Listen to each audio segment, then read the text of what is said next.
முடிஞ்சு போச்சு.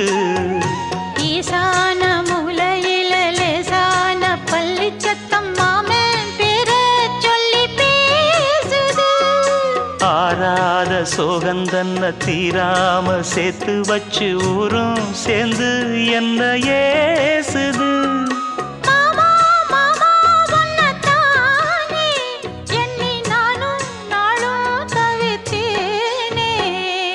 கூண்டுக்குள்ள என்ன வச்சு கூடி நின்ன ஊரை விட்டு கூண்டுக்குள்ள போனதென்ன கோலக்கிளியே.